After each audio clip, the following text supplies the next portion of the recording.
Well, hello, Mr. Fancy Pants. I am Spud, and thank you for joining us for the latest creator interview from Army of Darkness Comics in partnership with Hounds of Gore. Our totally groovy guest today is none other than Erik Burnham, writer of the 2022 series Army of Darkness versus Reanimator, Necronomicon Rising, and the exciting new crossover Archie x Army of Darkness, with issue number 1 available early next month. But before I introduce our guest, I would like to welcome the chosen one himself, my co-host, Jake from Hounds of Gore. How you going, Jake? Good, the chosen one, huh? That's it, yeah, I try to mix it up. How you doing, mate? I'm doing really good, man. How are you doing? Good, thank you. Good. Tell us the story. Oh, man, things are going good here. Just been working on a few commissions. I've been working on some sketch covers. My recent run, I've tasked myself with doing a sketch card per day for January. So I've been posting those. I've posted some of these already. So they're really cool, man. I really dig these. They're trading card size. They're perfect. I got some of my stuff behind me. I got a couple of prints from some of my original artworks that are on a bigger canvas. They're 16 by 20, and these are around 11 by 17 prints. I got some sketch covers that I've done that are still available from the Universal Monsters, Frankenstein, Invisible Man. I did a Toxic Avenger kind of mishmash cover with Melvin and Toxie. I got, of course, I had to break out my Army of Darkness versus Reanimator Necronomicon Rising covers that I did with Ash and Herbert West. I finally finished my Dracula. I got a couple skulls that are Arthur Sweetum influenced, obviously. And one of my other newer ones that I did recently was the Pale Man, so he's also available too. But so that's what I've been doing, man. The sketch cards have been really fun. I'm still doing some more, so I'll definitely have more than just January, but I definitely plan on posting one a day around noon every day.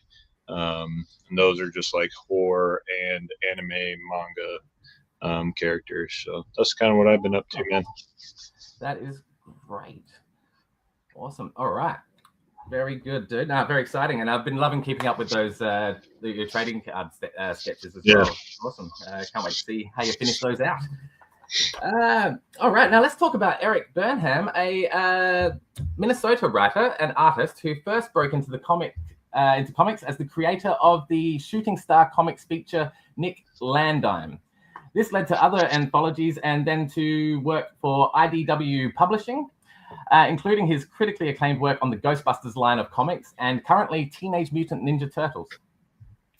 Burnham has also worked with many other publishers in the last few years, including Cryptozoic, Dynamite, Insight Editions, Marvel, and Panini, having worked on properties such as Godzilla, G.I. Joe, The A-Team, Back to the Future, Scarlet Spider, New Warriors, Red Sonja, and of course, Army of Darkness. Without further ado, may I please introduce Mr. Erik Burnham.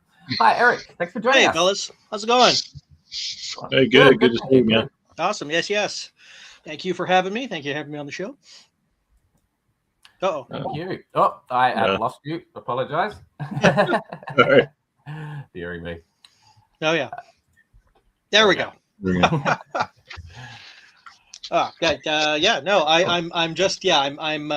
defrosting, as we talked about the weather a little bit before everything started. I'm defrosting, so if my brain is a little slow, forgive me. That's we're catching up here. The things are going. Yeah, definitely got some snow out here too, so I totally get it. Mm-hmm. But so let's start. Appreciate you being here. Let's start by going back to 2022, man, when you wrote Army of Darkness versus Reanimator, Necronomicon Rising. Mm-hmm. Tell us what drew you to this project and how that opportunity to write the character of Ash Williams kind of came about for you? Honestly, it was just a surprise. The type of character that Ash is, smart aleck, snarky. Those are the kind of characters that I've written a lot in many other comics over my career. And one day I was just surprised with, "Hey, would you like to write this crossover?" Just an email out of the blue. Really? So yes, I would absolutely like to write this crossover. Great, we need an entire pitch in 2 days. Wow. Out of the blue indeed. A lot of time to do to go back and read the old books or anything like that. I asked some questions. I said, does it have to follow continuity? Is there anything that no, it needs to be its own little pocket.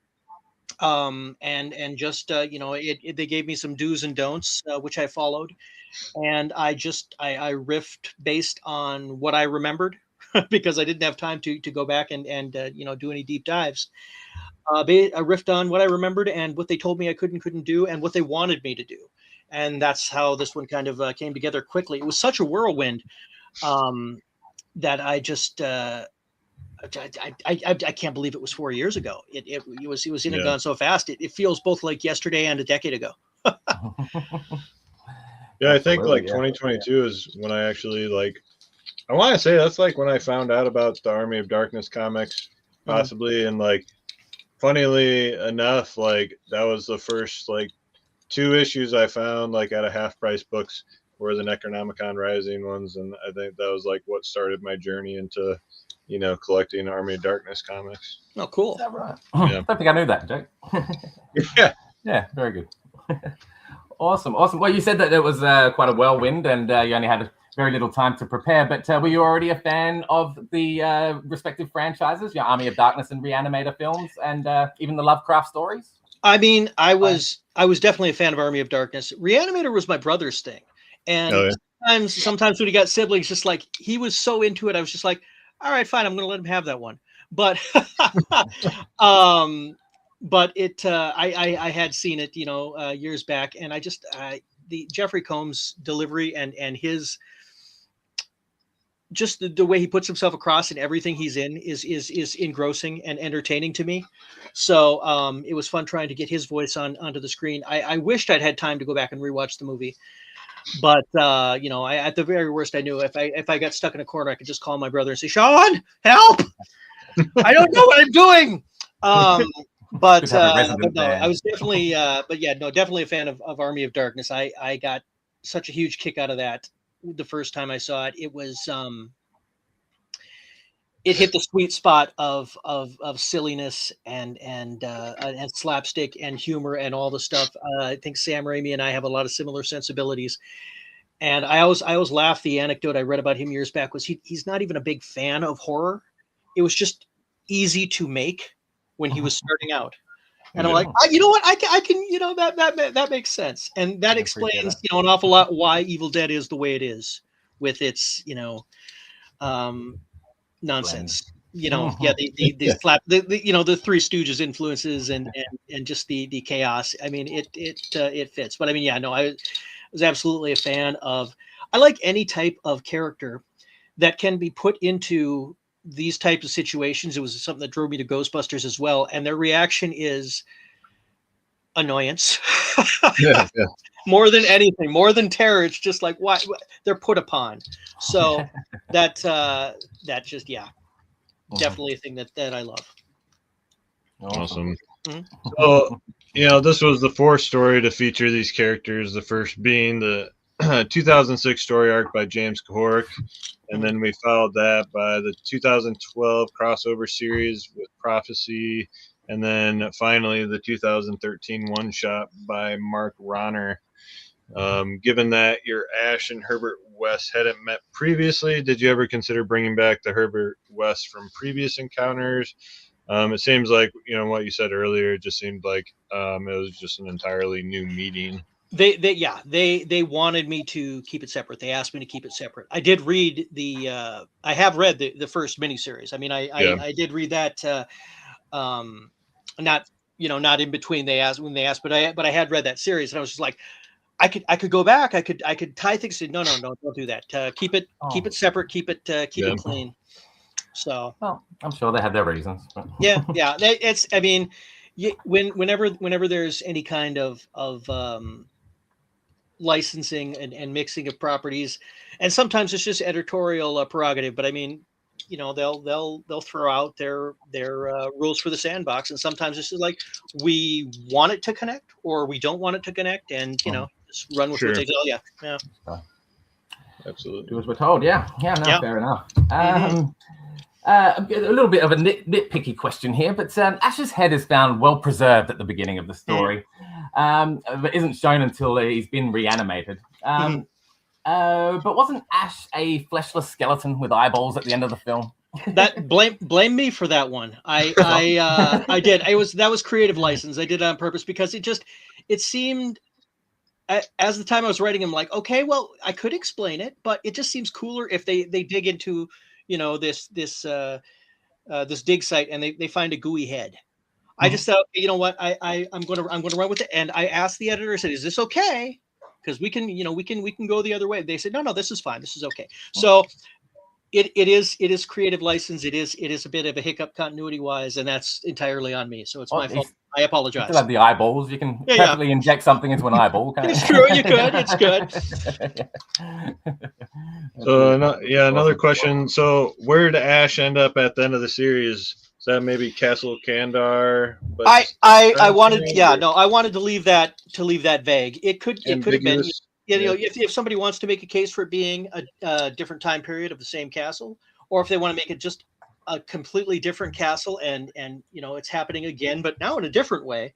I figured, you know, okay, this is the kind of thing where it's allowed to be open to interpretation. I didn't think people would be as focused on that as they would be, and I was right, mad about what I did to his sidekick Weirdy in the series, because it was just like, okay, somebody's got to pay a price for this evil magic, and I'm sorry, it's not one of the leads. I think it's hilarious too that her last name was Weirdy, because you can, you know, he did exactly what I thought he was going to do. You know, mispronounce her last name like weirdo, etc. Like classic. That's his thing. He's got that upper Midwestern problem about him. So good. Well, that leads us to your back next month with Archie X Army of Darkness. That's how we say it, X Army of Darkness. I've been saying meets. X sounds weird. You know what I mean? Just say it's weird to say out loud. Cross. But cross, it's cross. Or I just say meats, and I'm like, okay, you know what? We're gonna go with meats because that feels like it works off the tongue. Yeah. And this was another surprise. I didn't have. I mean, it wasn't as short a turnaround between do you want to do this and give us a pitch. I had weeks this time instead of days, but the fun thing with the plotting of this is I was initially asked to keep it like something you would read in the Archie comics of the 70s or 80s, like a hard G or a soft PG. And I'm like, okay, well, I'll write it that way. I'm going to put some stuff in and said, okay, can we do this? Can we do this? Can we do this? And then Archie sees it and they come back and say, oh, no, it's fine. We crossed over with the Predator. You can absolutely kill some people. You can make it violent. We're fine with this. Just don't make Archie a jerk.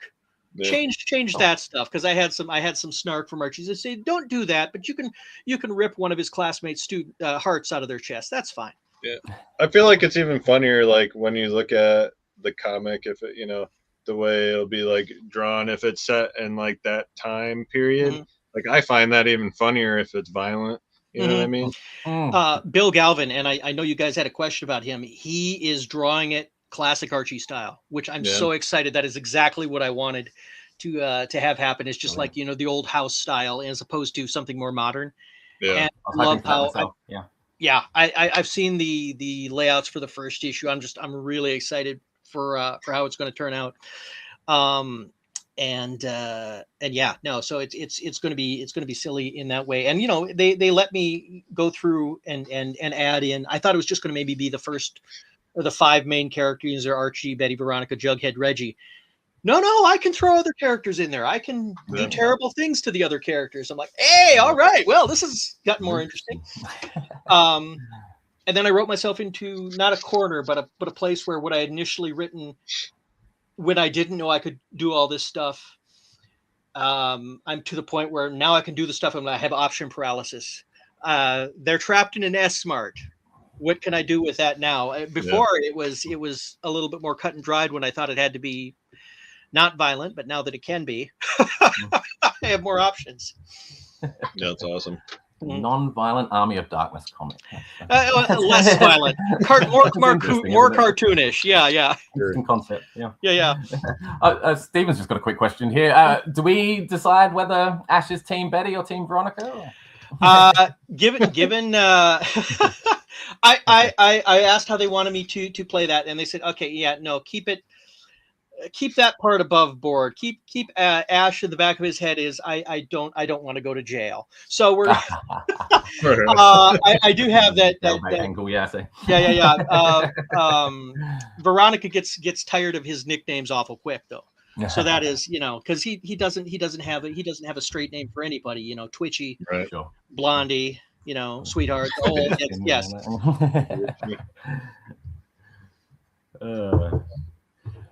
Yeah, so Ash meets Army of Darkness. Is he the same Ash from Necronomicon's Rising, or is he just a different iteration? I'm going to say it's a different iteration, just because these crossovers. If they had asked me, the same as before, if they had asked me to link it up, but I think they want to keep it separately just because it's its own little entity, and that just makes it easier on everybody with the it's the headache of licenses and crossovers when it's owned by different companies. Yeah, it's just easier to keep it its own thing. What I have kept is the little line that he's cursed for the stuff to just keep happening to him. Yeah. We've kept that thing up and such, but other than that, I mean, one thing that you guys may know as far as how in the how finely the details that they can mess with you, which is just like nothing from Evil Dead movies. There's don't use a cabin in the woods kind of a thing. No flashback to that kind of stuff. No, losing his hand, any of that can't be, because it's completely separate. It's another company. It's it's not MGM. So yeah, no, they keep very close watch on that kind of stuff, and I find it's better just to keep myself from doing extra work later to make it smooth and easy, going in. It's not always as fun, but it is sometimes easier. And, I mean, if we would ever to get a sequel, then we would have something to build off of. So sure. Otherwise it needs to really exist in its own universe, doesn't it? So basically be its own timeline kind of thing. Exactly. Yeah. Yeah, cool. Fair enough. Can you tell us how many issues we can expect from this 5 series? issues. I know 5 issues, is it? Yeah, excellent. I was just wondering about that, because I do know the the Red Sonja Vampirella Betty Veronica, they had a crossover, I'm pretty sure, and that went for a number of issues, over 10 issues, I think. So I was just oh wow, yeah. They must have just gone crazy right out the gate, and then they said, okay, no, we've made a lot of money, extend it, do another arc, kind of a thing. Yeah, so they that's always a possibility. It is, and if this thing sells well through, I don't know, the 3rd, 4th issue, maybe they'll ask me to do a few more. Who knows? Maybe they won't. It's up in the air. Things change by the day with what people will allow and what they want. Yeah. But I'm open to doing more. So heck. Good man. I'm all for it. Yeah. Word. So tell us about working with the interior artist and Archie veteran Bill Galvin. Oh boy, when I first started writing this, I didn't know who was going to draw it. When I first started pitching it, and in the back of my head, like I said earlier, I was hoping it would be in the classic house style. So when they said it was going to be Bill, I got real excited right away. We've been talking a little bit. He's been having a lot of fun drawing it, which is an immense relief to me. It's just, you never want to hear from the artist, yeah, this is a slog, can you change anything? But he's been having fun, and his son's going to be inking it, if I remember correctly. Oh, nice. And the pages have looked good, and it's working really well. There hasn't been any, there's been no emails requesting changes because of This Sucks to Draw, like I said. And you know, he's thrown out some stuff that he'd like to do that would be fun or funny. And I've loved the covers that I've seen from him as well. In fact, I think, again, you know, you guys had asked about you know, in the Little Priest, I've asked about some covers. The Deadite Betty and Veronica jumping off the pop sign. I really like how that turns out. That one barely edged out the Robert Hacks, you know, Army of Darkness poster with Archie. Yeah, that also it was yeah, no, it just captured my imagination and caused me to expand a scene that I had in the book anyway. Whoop, lost my headphones. Real quick. Yeah, no, a scene I'd had the book anyway with I'm going to have some Deadite versions of the characters now, and this cover made me expand the scene that I had for them. I was going to, you know, just have them show up real quick and be gone real quick, but now we're going to be doing a little bit more with them, just because how cool this cover was for me to see. So so yeah, for sure. I think that kind of covers the next couple of questions. I was going to ask if Ash gets the girl, but you reminded me that we are talking about high school students here. So you know what? It's I if I would have thought of it, it was just like, you know, what if we did a teenaged Ash? They would have told me no, but I could have at least pitched it. That would have been fun. But you know, just he's going to school with them instead of what we have here, which is Archie gets a job at S-Mart and Ash is training him badly. The worst possible trainer you could have. Here's all the ways to get out of work. Yeah. Or maybe the best possible trainer, I guess, depending on your point of view. And Jake, you were going to ask about covers, but would you say... Sorry, Jake, go ahead. Yeah, I'm assuming you to the punch. I'm sorry. No, okay. That seems to be your favorite cover, aside from I think you said Hacks movie poster homage was another favorite. Yeah. Yep. It was Bill's one, and then Hacks. There it is, right there. That one was that I loved that, but then the other one just kind of nudged its way out ahead. But they're both so great. I wish I could have figured out to get it's the one thing that I always love and hate about variant covers is whenever I see something that captures my imagination and it's not something that's planned to be in the book. Yeah. I get mad that I don't have maybe time to work it into the book. Sure. And in some way or another. And this way, at least there was enough time that I was able to, you know, sneak in a little bit more space for the Deadite Riverdale gang. But yeah, no, like I said, it's I always want to work in, you know, stuff from the covers so people getting those covers can see it reflected inside the book. It's a very 80s mentality, I know, but you know what. Yeah. Well, I mean, like for me, like I know I've been asked this question on a couple on an interview kind of thing. That for me, when I first was introduced to comics when I was younger, I remember seeing a cover and then kind of being not blown away when I open it up, because either the artwork on the cover is crazy good, you know, compared to the interior artist, or sometimes the cover has nothing to do with what's actually inside too. And the variant covers are there to just have a cool image that you want to collect on its own. I get that. But if I have the opportunity to take something from those covers that are cool and put that inside the book, I want to take it. And I don't always have that opportunity, either because the plot has been approved and I can't change it to add something else, or it's just too late in the game by the time I see the covers. In this case, pardon me, I had a little bit I just had a little bit of leeway and was able to sneak some more stuff in. So I'm happy about that. But no, that's it's been so fun. I can't believe I'm almost done. I'm in the middle of issue 4 right now, so I'll be done soon. Yeah. And I will miss it when it's gone. I'm really excited, especially now that I know that it's going to be, you know, that 70s, 80s style, man. Like I just got all these things running in my head. Yeah, Yeah. I've been.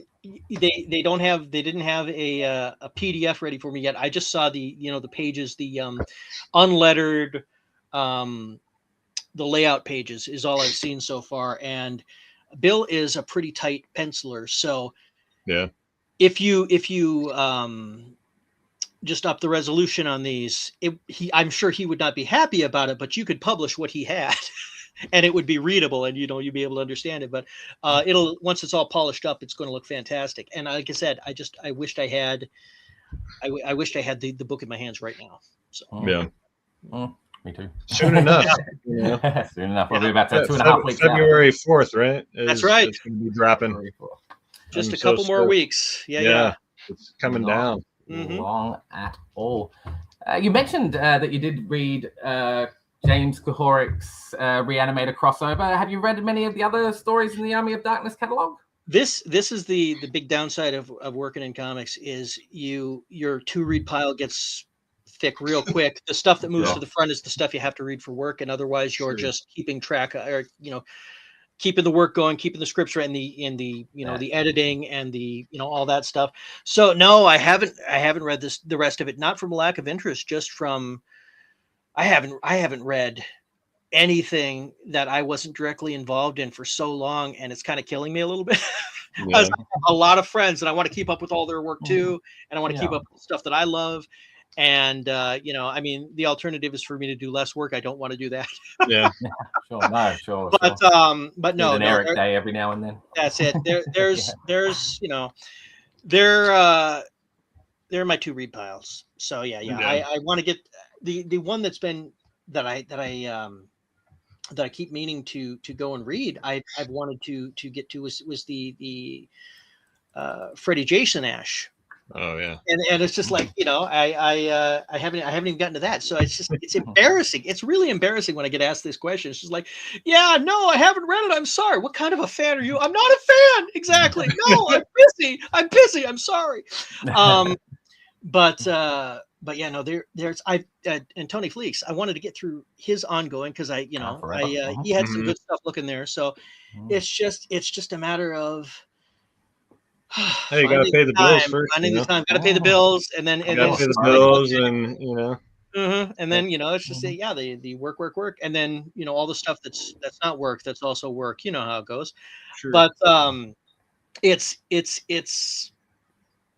I feel more like a fraud when I have to answer, no, I haven't read it yet. But the book's 10 years old. I'm so sorry. You know what I mean? It's but unfortunately, the blessing and the curse of a lot of work. Yeah. Do you feel like you'll return to write more Army of Darkness stories in the future, given the opportunity? It seems like pretty good. If they ask me to, absolutely. I would love to. It's just Ash is an easy character to write because he is half the people I've grown up with. So probably more than half, if I'm being honest. And so and as I said earlier, it's the kind of stories where it's this awful, horrific thing is happening, but the person who has to deal with it is just it's like a major inconvenience. Is how they react to it, and I love stories like that. I love writing them, and I love reading them. So I feel like B horror is kind of a little bit more your style versus like actual horror, right? Yeah. It's a weird thing. I think I have the same thing as Raimi. I could, and I have written stuff that leans a little bit more into classic horror. But yeah, B horror is. I mean, one of the first things I did was a horror anthology for IDW. But no, I like the Universal monsters. I like just cheesy comedy horror. Ghostbusters was a big thing, and I worked on that for a lot of years. I mean, that's a good mix of stuff. I mean, yeah, that's where I find myself. I'm a fuzzy bunny of a fan, I guess. Very good. I love the fact that Dynamite called you back for the Archie crossover. That's always a good sign. The getting you back to do another story means that they were happy with you the first time around. And and Yeah. Hopefully, knock wood, and I even after I say this stuff from horror, I'm thinking to some of the scenes that they allowed me to have in the first issue that are going to maybe seem, kind of contradict some of my statements there. So. It's gonna be great. No, this is not silly B horror. This is what that's violent. Hey, B horror also includes lots of blood and guts, man. Yeah. That's true. Over the top, right? You know what I mean? It's a little grisly, but I did spoilers. I did throw in a Three Stooges eye poke just for sake of continuity. Yeah. Excellent. Yes. Excellent. Off topic, I love Ghostbusters myself, and we've mentioned that a couple of times. In addition to the several comics that you've been responsible for, I saw that you also wrote the Tobin's Spirit Guide that was released a few years back. The official Ghostbusters Tobin's Spirit Guide. What was that experience like? Boy, that was 10 years ago now, too. It was the only complaint that I have about it was I wish I had more pages. That I wished because they were going back and forth on how thick they wanted it and how much they wanted it, and they ended it on. I mean, they went from 64 to 128 to 96 pages, and I would have loved to have had more space and given more stuff to different, cover more of the bases and get a little bit more in depth. But we got stuff from the comics, the video games, the cartoons, the movies in there. And Kyle Holtz was just crushing it on the art. I just, I love what he did there. With all the Ghostbusters baddies in the just, the pure black and white, the ink, pen and ink is the word I was looking for. It was a great experience. It was another thing where they had somebody else who was going to write it, and he canceled, so they came to me. So it was another. I cannot believe how much of my career is stuff falling into my lap, and I'm not going to complain about it, but it is a little weird at this point. Great, yeah, awesome. So speaking of other things you've been working on, what else are you working on right now? Are you working on anything else besides this? Right now there's this. There is the Ninja Turtles Saturday Morning Adventures, which is like a take on the '87 cartoon. And awesome. Also Ninja Turtles. There's a 5-issue miniseries that just started. It's kind of a like a mishmash of different versions of the Turtles. And I wrote part 5 of 5. We had a writers group, and we split it up, and they gave me the last one. And in this case, I finished before the rest of everybody else, which is probably not the smartest thing to do because I couldn't take anything from their scripts and add it to mine. But I wanted to get it done. That's it right now. I got those things, and then everything else is just can't say in the works, and hasn't been announced, and don't want to get in trouble. Yeah. That's awesome. Mm-hmm. I would love to open it up to the audience now. Before I do that, one of our friends, Minecraft Troller, couldn't make it today, but he likes to get some questions to me beforehand if he can't make it. Got a good one here. We've heard about some of the stipulations that MGM have with their Army of Darkness license. But what were some of the rules Dynamite had about using their version of Reanimator and Herbert West? I think the only thing that they tagged me on was I kept writing the wrong color for the reanimating agent in the script. What color were you putting? I think I started with green, and they said no. Yeah, that's wrong. And I don't know where I got green from. Probably Ninja Turtles on the brain, with the ooze. That was the only thing that they told me absolutely not on. Everything else they let slide through without any hard notes. So it was, I think the only notes I've gotten both times from MGM was just don't do anything from Evil Dead or we'll get very upset with you. Yeah. Mm-hmm. Cool. No, gotta do as we're told, like I said. And one more. Do you know if there are any plans for Dark Horse to reprint your Ghostbusters run? I believe Dark Horse have the license now, don't they? They have part of the license. Again, the weird thing with with the way the license is they can be split up. So Ghostbusters is not a monolithic license. Real Ghostbusters is one part. The 2016 The Ladies Answer the Call is one part. The post, the 2 sequels that they just did, that's one part. Extreme Ghostbusters is another part. Now, you can do all of them and then pay more, or you can just do a tiny bit and pay less. And I think they are only doing the last, because I asked somebody, and what got back to me was they have the license for the sequels, for the Frozen Empire and Afterlife. Awesome. So stuff with Paul Rudd, those are the ones that they have. I could have gotten faulty information, but if that's the case, then they wouldn't have the rights to reprint the older stuff without paying for it. Somebody, other company could come in and do it, or alternatively, Ghost Corps could just say, we don't want to license that part out. We only want to license the new stuff out. And I have no idea. This is all speculation. You know what I mean? And stuff. But I do know that when we were doing it, that they had stuff sub-licensed to other publishers when I first started on Ghostbusters. So there was a manga one that was going, and there was another one. I forget what the other one had. And IDW had to add on every time I got the bright idea to say, hey, can I add all this stuff in too? They had to, the lawyers had to get involved apparently, and I made it a hassle for them to start working on other stuff. And instead of telling me no, they did that, and I appreciate that immensely. Interesting. Are there plans to reprint your run at all? If there are, I haven't heard. I wish there were. I'd love to see it back out there again. It's been, it's been a few years since it's been available. So hopefully at some point somebody will get the urge. And then it also comes down to Ghost Corps, Sony saying, yes, we would love to allow you to reprint it. So if they say no, then it doesn't matter if somebody wants to reprint it or not. And so it's just all got to come together. Boy, I feel just like the looming shadow when I start speculating about this stuff, because it really is the definition of talking out your hat. I can guess and I can speculate based on what I know and what I've heard from other things, but I don't know what anybody's thinking, and I can only hope that they're not. He's talking out of school. Now we'll never reprint it just as a punishment, but who knows.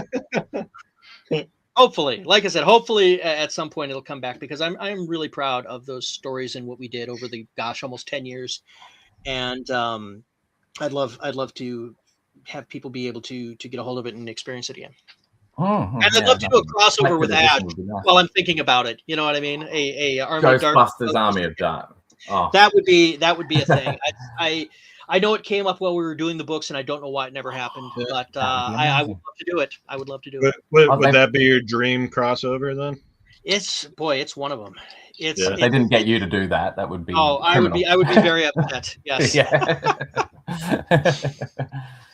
Yeah, absolutely. That would be amazing. Yeah. Awesome. Does anyone else watching have any questions for Erik? I've got Katie here. Mentioned that she was at the NWA Comic Con yesterday and met Jason Turner. He's doing a cover for Army of Darkness versus Archie. I don't know if I've heard of his cover, but that's awesome. That's awesome, and she can't wait to add that to her collection. Neat. So, excellent. That might be maybe a limited edition. Yeah. Exclusive shop cover, perhaps. Exclusive, maybe something like that. Yeah. It's tough to keep up with the variants cover, even when you're working on the book. I didn't see anything until the ones that were released to the articles when the book was announced. So I was just like, I got to be surprised with everybody else. Yeah. Cool. Good. That's good. So you do get to enjoy comics as a fan sometimes. A little bit. Little bit. Not necessarily in all the ways I would like, but I mean, I'll take what I can get.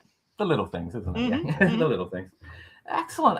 Well, I am just getting shout outs here in the comments, so I'll just keep sharing those. But if no one else has any questions for Erik, Jake, have you got anything else you want to bring up? No, I mean, did you have a favorite cover for your Army of Darkness versus Reanimator? You know what? Honestly, it was the first issue. Tony's cover of the first issue. That was the first one I saw. I had printed on it. Yeah. I think, yeah, one of the first ones I got from that was I want to say it had the big what is it? It was a fleece one. It was Tony's.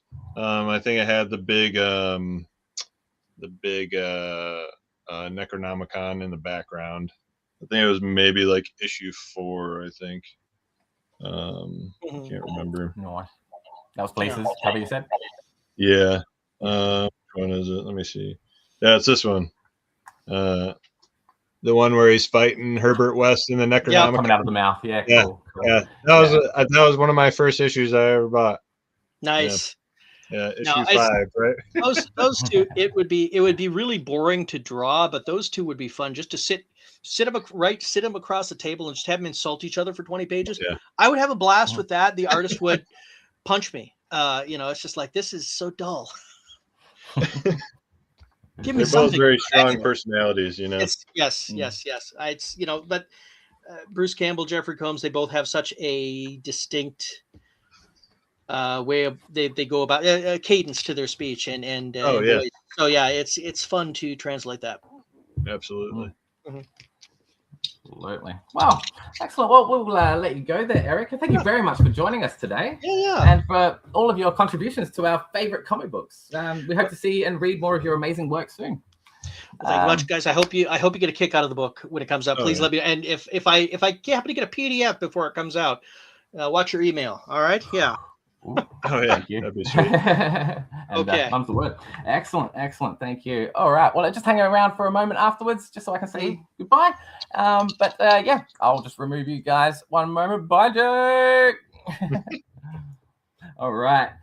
So just remember that Archie Cross meets Army of Darkness issue 1 is set to release next month on February 4th. Be sure to put yourself down for this series with your local comic store. In other news, and after much delay, the second volume trade paperback of Tony Fleece's Army of Darkness Forever finally came out last week. So ask your local comic store about that one as well to get that one in for you. The Red Sonja versus Army of Darkness trade paperback is by writers Tim Seeley and artist Jim Terry. Is currently has an expected release date of May 26th. Let's not hold our breath on that release date, but still one to keep an eye out for all the same. We don't have any cover art for that one yet. Please join Jake and I every Wednesday on both Instagram and Facebook, sharing our favorite Army of Darkness covers with the hashtag Ash Wednesday and representing the Ghoul Division. Thank you to all those watching today. We'll be back with more groovy creator interviews for you primitive screwheads very soon. Until then, shop smart, shop smart. You got that!